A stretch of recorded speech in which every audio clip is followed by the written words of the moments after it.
Prince Harry wasn't restricted to the capital when he made a visit to the Bahamas this week. As part of his official visit, Prince Harry also traveled to Eleuthera, making stops in Harbour Island and Spanish Wells. Eager residents turned out in full to get a glimpse of British royalty.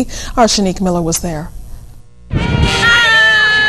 Excited residents and band music, the perfect backdrop for Prince Harry, who touched down on Eleuthera around 4 Sunday afternoon. His first stop, Spanish Wells. Imagine the entire community, from babies to the community's oldest residents, lining the dock at Spanish Wells to greet the second oldest grandson of Queen Elizabeth II, who's representing the 85-year-old monarch here in the Bahamas on the occasion of her Diamond Jubilee.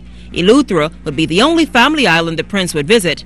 You will remember his parents, Prince Charles and the late Diana, Princess of Wales, honeymooned on Windermere Island in Eleuthera in 1981. This is the second stop that Prince Harry will make on the island of Eleuthera, here at Harbour Island at Valentine's Dock. His boat, the Defence Force craft, is expected to pull right into this vacant slip right here.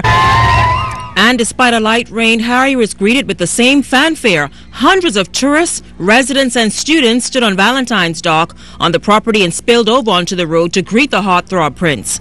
His ease and comfort in the crowd evident as he chatted with students of the Harbour Island All-Aid School who presented Prince Harry with a number of gifts, including a photograph of Queen Elizabeth II and her coronation in 1953.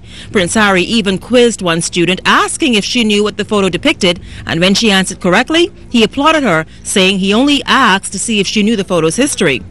Now, in the crowd screaming Bahamians and tourists from all over the United States, teenage girls and women all equally excited to get a glimpse of Prince Charming. While on Harbour Island, Prince Harry toured the island, stopping briefly at an Anglican church, which residents say is the oldest in the Bahamas. After he left Harbour Island, Prince Harry went to North Eleuthera, where junkanoo music played, residents and tourists waved and took pictures of him as he passed by.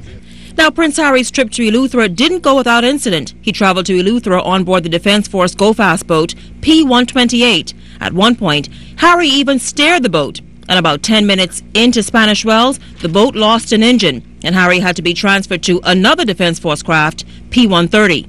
Now, a press release from the Royal Bahamas Defence Force says the defective vessel was repaired at sea with the assistance of HMBS Nassau, which was stationed in the area as part of the contingency plan and was therefore able to rejoin the convoy 15 minutes later. Shanique Miller, 7S News.